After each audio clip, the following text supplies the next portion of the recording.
Olá, tudo bem com você? Está começando o MPTV, o seu canal de comunicação com o Ministério Público da Paraíba. No programa de hoje você vai ver reportagens sobre o projeto Lab Livre, desenvolvido pela Promotoria de Educação de Campina Grande, e sobre o termo de ajustamento de conduta celebrado com casas de show para garantir o direito da meia entrada aos estudantes. E também vai saber o que o Ministério Público Estadual está fazendo para combater a poluição visual e a propaganda irregular no município de João Pessoa.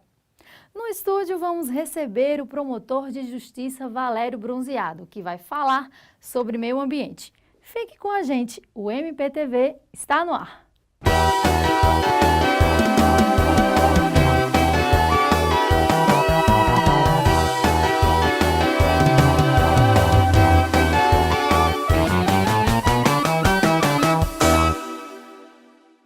Na reportagem a seguir, você vai conhecer o projeto Lab Livre, que está sendo desenvolvido pela Promotoria de Justiça de Defesa da Educação em Campina Grande para capacitar educadores e dinamizar o uso dos laboratórios de informática nas escolas.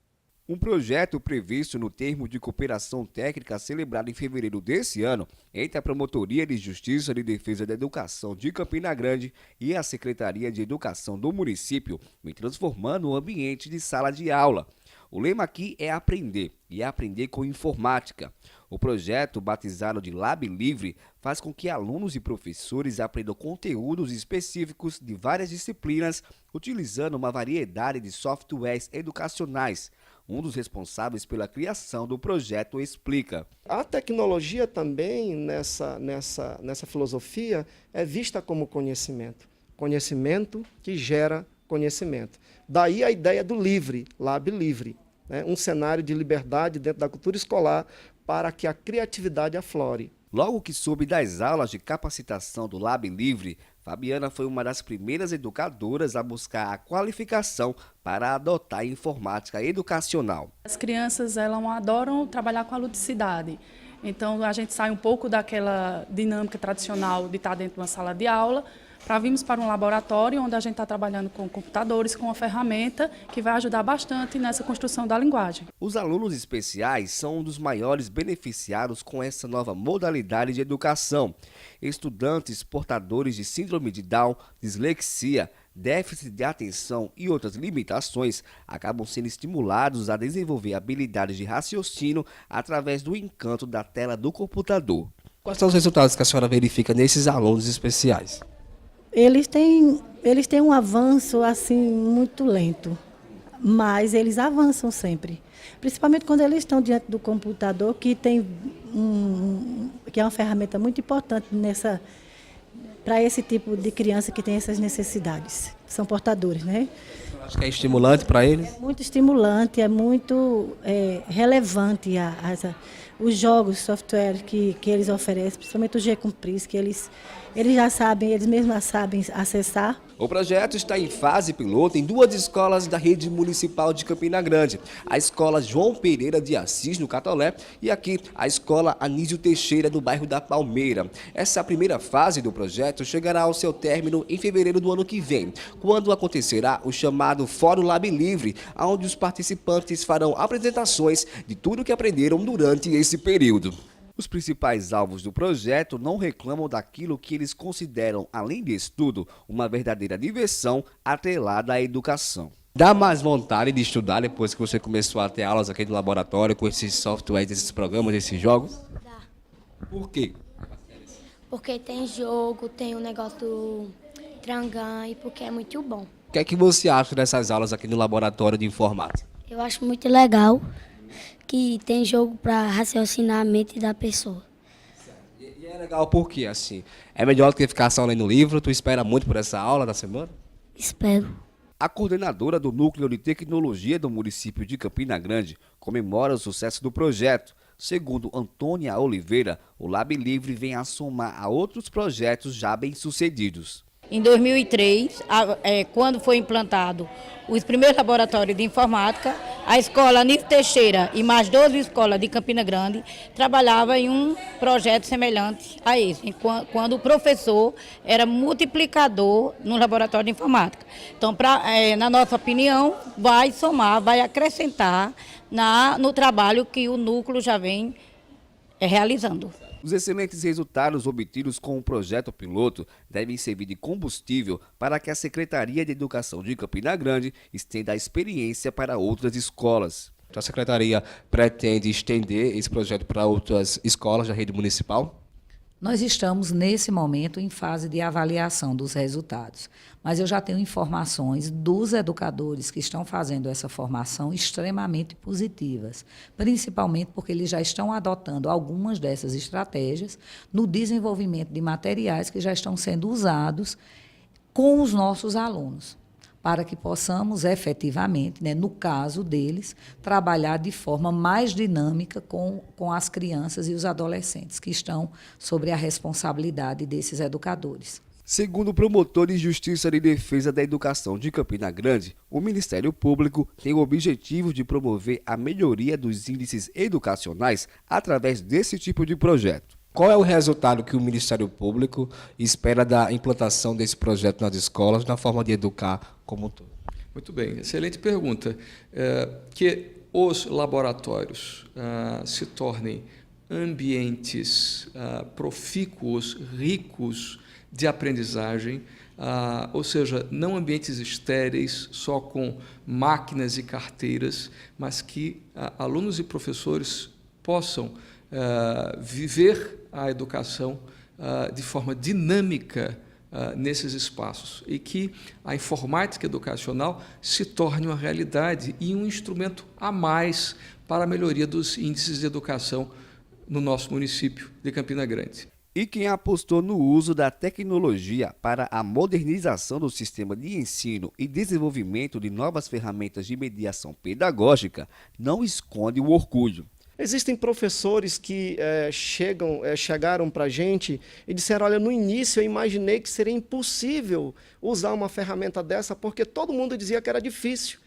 E hoje, da maneira como a gente trabalha, compartilhando conhecimento, se ajudando, trocando experiência, você vem com conhecimento técnico, mas vem uma pedagoga junto, que na formação aqui no nosso laboratório faz sempre o link entre a técnica e a pedagogia. Então, isso nos permite perceber que existem várias maneiras de criar sequências didáticas, de criar atividades para os nossos alunos, inclusive para os nossos alunos portadores de deficiências, de alguma limitação física. Isso tem sido muito bacana. Você sabe o que é súmula? Então confira agora no quadro Você Pergunta e o promotor responde.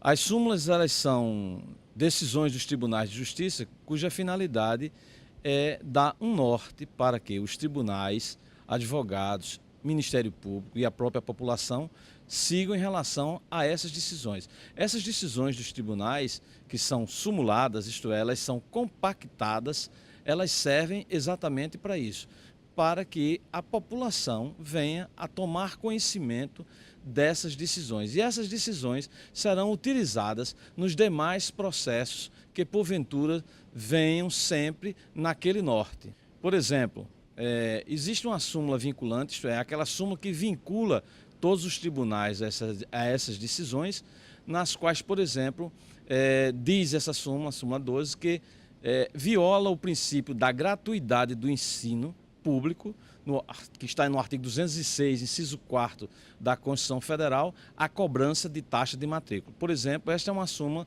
de natureza vinculante. Então, todos os tribunais têm a obrigação, doravante, desde que prolatada essa súmula, de seguir essa determinação. Nós vamos para um rápido intervalo e voltamos já já. A gente sabe que o futuro da nossa cidade está na mão dos nossos jovens. Por isso, queremos ouvir você. Se liga na Câmara. Saiba o que os especialistas têm a dizer sobre saúde, educação, infraestrutura. Conheça os seus direitos. A Câmara está aberta. Se liga na Câmara. Confira o que os seus representantes têm feito em benefício da nossa cidade. O nosso jornal é todo seu. Se liga na Câmara.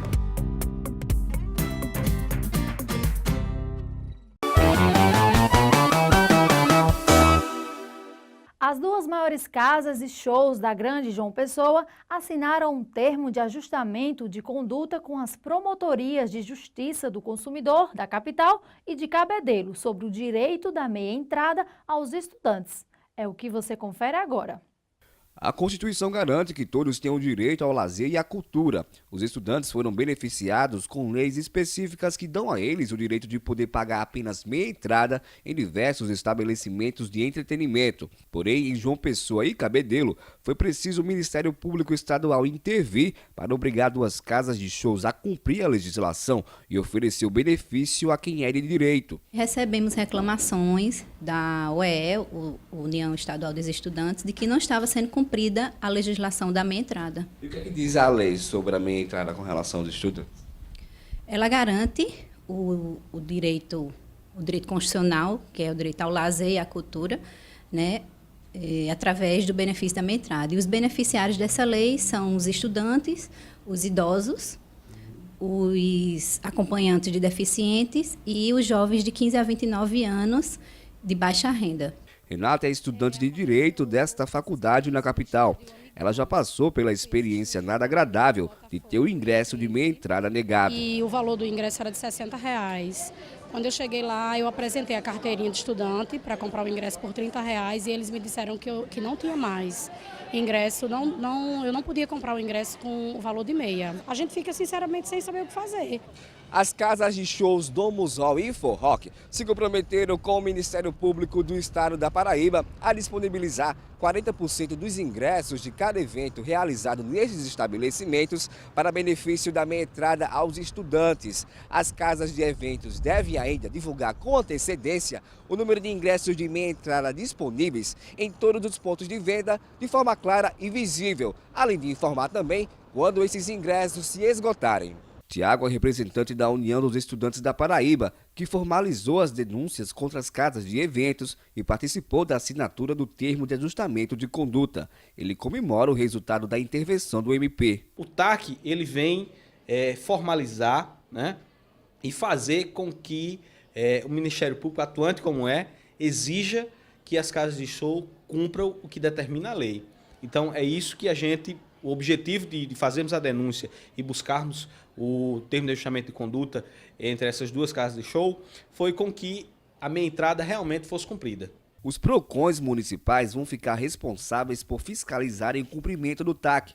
O PROCON do município de Cabedelo orienta que o estudante que se sentir lesado pode denunciar pelos canais de comunicação do órgão. E fomos informados através da TAC existente entre o Ministério Público, os proprietários das casas de show, os estudantes e o PROCON. O PROCON de Cabedelo está aberto, né? Tem um 0800 281 1017, bem como nas redes sociais, no Facebook. O PROCON tem um canal de denúncias e o estudante é livremente para procurar aqui o PROCON no centro da nossa cidade e informar o porquê que ele foi negado esse direito, que é garantido por uma lei federal, e bem como a TAC existente entre todos os envolvidos que eu citei anteriormente. A promotora de justiça, Priscila Maroja, adiantou que procedimentos do mesmo tipo devem ser estendidos a outras casas de espetáculo do município de João Pessoa. Outras casas de show aqui em João Pessoa serão alvos desse tipo de termo de ajustamento de conduta? Sim, esse é o propósito da Promotoria de Defesa do Consumidor, porque já existe procedimentos instaurados também com relação a outras casas de shows, não apenas casas de shows, mas também casas que ofereçam lazer e cultura para a população. Segundo o promotor de Justiça de Defesa do Consumidor de Cabedelo, que também participou dos procedimentos para a assinatura do termo de ajustamento de conduta, o descumprimento do TAC levará à aplicação de multa aos estabelecimentos por cada dia de evento descumprido. Tanto a lei estadual quanto a lei federal, elas procuram incentivar a cultura, né, para um contingente da população que ainda não exerce atividade remunerada, que é o estudante, o público estudantil. foi importante que a lei, né, estabelecesse o direito à meia entrada. De acordo com as leis que eu citei e também o termo de ajustamento de conduta, o Ministério Público do Consumidor vai notificar a empresa que descumpriu para que ela se posicione, se explique. E, ao mesmo tempo, encaminhar para o PROCON para a possível aplicação de multa. A poluição visual e a propaganda irregular têm gerado vários problemas nas grandes cidades do país, comprometendo inclusive o paisagismo e a mobilidade das pessoas. A seguir, você vai ver o que a 2ª Promotoria de Justiça de Defesa do Meio Ambiente e do Patrimônio Social da capital está fazendo sobre o assunto. Ela está por toda parte e já é integrante do nosso cotidiano. A poluição visual é um mal que a cada dia só cresce nos centros urbanos. São cartazes afixados em muros, alto de prédios comerciais, postes de iluminação, outdoors instalados em áreas proibidas pela legislação. E com a ajuda da tecnologia, ela ganha novas formas e muda o cenário de avenidas. Com o objetivo de combater a expansão desordenada da instalação de publicidade irregular na capital, o Ministério Público da Paraíba, através da 2ª Promotoria de Justiça de Defesa do Meio Ambiente e do Patrimônio Social, convocou audiência com representantes do município de João Pessoa para cobrar medidas punitivas dos órgãos responsáveis pela fiscalização da propaganda ilegal dos passeios públicos da cidade. Uma das primeiras medidas que nós iniciamos aqui e tomamos foi exatamente a instalação de alguns inquéritos civis públicos direcionados a algumas áreas como objeto de resposta a reclamações formuladas pela própria cidadania do nosso município. E outras em relação ao nosso próprio conhecimento de ofício, fizemos esse tipo de apontamento à Prefeitura e estamos apurando através desses inquéritos civis públicos. Por quê? Porque é público e notório, certo, que a poluição visual no município de João Pessoa hoje está assim sem nenhum tipo de controle. Ou seja, ela está solta e a gente viu a necessidade de poder reclamar e ter de reclamar do poder público o cumprimento do Código de Postura, certo? Através do exercício do poder de polícia por parte do município de João Pessoa. A Secretaria de Planejamento de João Pessoa se comprometeu, no prazo de 30 dias, a efetuar uma fiscalização conjunta com a Secretaria de Desenvolvimento Urbano para combater a publicidade irregular do setor. A CEPLAN deve ainda encaminhar ao Ministério Público, no prazo de 10 dias, informações sobre as empresas comerciais que já foram notificadas e fiscalizadas para que regularizem a publicidade conforme o que determina o Código de Posturas do município. A SEDUB, ela vem paulatinamente fazendo a remoção, a notificações administrativas de quem polui visualmente a cidade. Nós estamos fazendo por área, começando a cadastrar essas empresas. Como muitos deles não têm ciência dessa lei e o município está implementando, fazendo cumprir essa lei, nós estamos indo até ele, dando um prazo de 30 dias para ele fazer a regularização desse tipo de publicidade. Que, se a pessoa não tomar a providência, pode chegar numa multa de 400 a 500 UFI, que vai de 13 mil a 15 mil reais. Além de comprometer o paisagismo das cidades, a poluição visual e as propagandas irregulares geram transtornos e problemas graves para a mobilidade das pessoas. Samuel Aragão é advogado e professor especialista em estudos multidisciplinares e psicologia do trânsito. Segundo ele, a poluição visual contribui muito para o risco de acidentes automobilísticos. O desordenamento das sinalizações reflete na atenção dos condutores e pedestres, na medida em que sobrecarrega o indivíduo de informações desnecessárias. Como qualquer outra coisa, como o uso do celular, o uso de... Você mudou a visão da sinalização, você está sujeito a se envolver num acidente de trânsito. Daí a preocupação, até me alegra a preocupação das autoridades de cuidar de resolver, ou como resolver, essa poluição visual. Nós temos um motorista muito mal educado. E se o motorista já é mal educado, já se envolve em acidentes, sem ter uma poluição visual, imagine tendo. Quer dizer, complica muito mais. São coisas que vêm para complicar. Segundo o promotor responsável pelas recomendações ministeriais com o intuito de coibir a poluição visual no município, A Prefeitura tem cumprido até agora os compromissos firmados com o Ministério Público Estadual. Porém, é necessário ir além das notificações e exercer sempre o poder de polícia sem omitir as obrigações do poder público. A Prefeitura Municipal de João Pessoa, eu tenho que admitir, certo? E admito com prazer, certo? Que ela tem se mostrado, certo? Responsável no ponto em que está procedendo as notificações, mas não tem que ficar só por aí. Se as notificações não alcançarem o seu objetivo, tem que aplicar as multas necessárias, tem que aplicar as remoções, ou seja, exercer na plenitude o seu poder de polícia e nunca permanecer plenamente na sua omissão, certo? Que isso não é boa característica, nem serve a cidadão nenhum e muito menos a um poder público.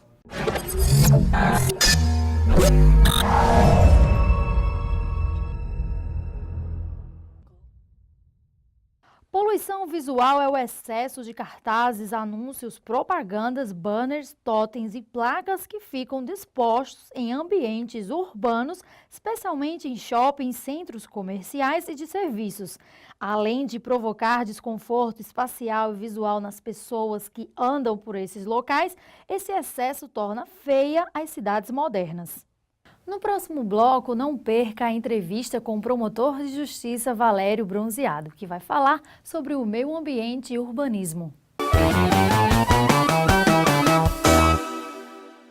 Vem comigo conhecer quem movimenta a nossa cultura. Música, teatro, literatura, artes plásticas, você encontra aqui. Conheça a nossa gente. Se liga na Câmara. Venha fazer um passeio pelos bairros de João Pessoa. Conheça histórias e personagens pra lá de interessantes.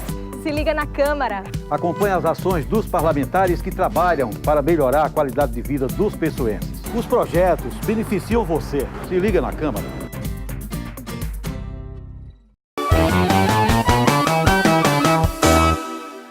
O MPTV desta semana traz para o estúdio o promotor de justiça de Cabedelo, Valério Bronzeado, que vai falar sobre meio ambiente. Seja bem-vindo, promotor. Muito obrigado. O que faz a Promotoria de Justiça do Meio Ambiente? Bem, a Promotoria de Justiça do Meio Ambiente, ela cuida, né, do cumprimento da legislação ambiental. E nós estamos sempre de olho, né, para ver se essa legislação está sendo cumprida e recebemos denúncias de agressões ao meio ambiente para tomarmos as devidas providências. No caso de Cabedelo, que é uma cidade litorânea, o que é de competência da promotoria e o que é da competência do MPF, por exemplo? Nós temos a parte toda da orla, né, que o Ministério Público Federal atua, porque temos os terrenos de marinha, que são até 100 metros da praia, o terreno de marinha, e eles atuam. Mas nada impede também do MP estadual atuar nessa área, né? E às vezes nós atuamos também em parceria, por exemplo, a parte dos rios também do MP federal, mangues, mas nós atuamos também de forma supletiva. Quais os principais problemas em Cabedelo atualmente? Eu digo assim que o principal problema de Cabedelo é a falta do exercício do poder de polícia administrativo das autoridades municipais. Nós temos em Cabedelo já de forma reiterada uma omissão, né, em relação a esse exercício do poder de polícia, por exemplo, a fiscalização, porque Bruno, é muito mais econômico e adequado você atuar antes que o problema aconteça. Então, a fiscalização é primordial. Nós, da promotoria, nós sempre estamos cobrando essa atuação preventiva, né, das autoridades municipais e temos tido problemas, né? Em relação à mobilidade urbana, vem enfrentando muitos problemas, como a promotoria Em relação à mobilidade urbana, como todos sabemos, há uma nova lei, né, de mobilidade urbana muito moderna, que traz todos os direitos, inclusive dos usuários assim, do transporte coletivo. E a mobilidade urbana, essa lei, ela trouxe como duas prioridades, o transporte não motorizado e o transporte coletivo público. Então, esses são os dois focos dessa mudança de mentalidade. Inclusive, o próprio legislador abarcou essa ideia e a promotoria de Cabedelo, inicialmente, está fazendo um trabalho a nível do transporte público coletivo, que nós fizemos uma inspeção em loco, Eu fiz uma viagem, inclusive no transporte público, inclusive registrei através de vídeo todas as paradas, né, irregulares. Nós temos mais de 120 pontos irregulares em Cabedelo, fora dos padrões estabelecidos na lei. E fizemos reuniões, taxas, etc., para fazer cumprir a legislação. Certo. O senhor poderia falar assim, um pouco mais a respeito dos transportes coletivos? Como que está sendo feito essas mudanças? Como está sendo o trabalho? É o seguinte, nós fizemos reuniões, já 2 reuniões com o DR, porque a linha municipal, a linha intermunicipal, é uma linha intermunicipal, o competente, o gestor da linha é o Estado, pela legislação. E fizemos a reunião com o DR e a Prefeitura de Cabedelo, inicialmente fizemos um TAC, inicialmente, para obrigar o DR a instalar pontos de ônibus, né, de acordo com como manda a legislação, ou seja, abrigados contra intempéries, com informações sobre os trajetos, horários, e foi feita uma segunda reunião para avaliação do cumprimento do TAC, e ficou a Prefeitura, esse mês de novembro e dezembro, fazer uma licitação para construir a metade desses pontos, e em janeiro o DR irá transferir, através de convênio para a Prefeitura de Cabedelo, o restante dos recursos para a construção de todos os pontos da linha, né, para dar conforto e segurança aos usuários. São em torno de 120 pontos que devem ser construídos na linha intermunicipal João Pessoa-Cabedelo. Promotor, sobre a Areia Vermelha, vamos falar, como está a situação? A Areia Vermelha é aquele paraíso, né, um local de transcendente beleza e muita preocupação da promotoria em relação àquele paraíso ecológico, que hoje é um parque estadual. E nós fizemos um termo de ajustamento de conduta com a SUDEMA, no sentido de cumprir a lei que regula os parques, as reservas naturais, né? Essa lei, que é chamada Lei do SNUC, ela obriga que toda unidade de conservação, depois de um certo tempo de criada, tem que ter um plano de manejo, um plano de administração. E a Areia Vermelha não tem esse plano. E nós fizemos esse TAC, e também a lei obriga que toda unidade de conservação tenha uma sede. Porque como você vai gerenciar uma unidade de conservação se você não tem uma sede? Então, nós fizemos esse TAC para que a SUDEMA apresentasse esse plano de manejo e também construísse a sede, fizesse um museu, inclusive o TAC prevê até a instalação do Museu Fotográfico Biológico da área, dentro da sede do parque. E só que a SUDEMA extrapolou o prazo venceu no ano passado, mas sempre pedindo prorrogação. Pedindo prorrogação, alegando que estava elaborando esse plano, só que a promotoria chegou a um ponto limite. Nós vamos, hoje ou amanhã, nós vamos ajuizando uma execução desse TAC e para interditar a Areia Vermelha até que esse plano seja apresentado. Então, quer dizer que vai fechar a Areia Vermelha? Não, o parque não pode funcionar sem o plano de manejo. E o Ministério Público foi bastante compreensivo com a SUDEMA, deu prazo, prorrogou o prazo e chegou a um ponto que não é mais possível. Nós temos essa característica do poder público a nível de Paraíba, né? Eles não funcionam, não funcionam a contento.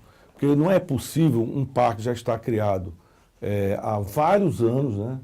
Há vários anos, desde 2002, que foi criada a Areia Vermelha, ou seja, 10 anos, quando a lei diz que 6 meses após a criação do parque tem que ter o plano de manejo e o ente público responsável por isso não toma as devidas providências. Não é possível. Né? Promotor, para finalizar a nossa entrevista, gostaria que o senhor falasse sobre as barracas, os estabelecimentos comerciais que estão de forma irregular em Cabedelo. O que a promotoria está fazendo em relação a isso? E já tem resultados? A questão da barraca é uma coisa simples. Todo mundo concorda e todo mundo é de acordo que não se pode abrir um estabelecimento comercial sem as devidas licenças. Então a lei prevê que haja um alvará da prefeitura, uma licença ambiental, porque é na orla. E o que a gente vê em Cabedelo, aí volta aquela questão da falta do exercício do poder de polícia municipal. Em toda a orla de Cabedelo, praticamente 90% dos estabelecimentos não tem alvará, nem licença ambiental, nem vigilância sanitária. Quer dizer, as autoridades municipais sempre foram omissas. A atual gestão não, a atual gestão tem procurado resolver esse problema. Nós, o Ministério Público, fez o levantamento de todos os estabelecimentos ilegais, sem licenças, e estamos com um procedimento, né, para que o gestor municipal ou regularize, porque nós não somos contra a bares, em restaurante, em hora. Pelo contrário, eu acho que deve haver. O Ministério Público não pode permitir que o estabelecimento funcione de forma ilegal. E nós estamos em cima do gestor para que ele resolva essa situação. Se não resolver, entendeu, num tempo hábil, serão encaminhados peças para a promotoria do patrimônio público para enquadrar o gestor omisso, seja em omissão por improbidade administrativa, seja em crime de responsabilidade. O senhor se despede da sua gestão. É isso. Eu queria é um momento até muito importante para mim essa entrevista, porque em breve eu estarei entrando em licença especial e completando 60 anos e 35 anos de serviço. Estarei me despedindo, eu vou me aposentar.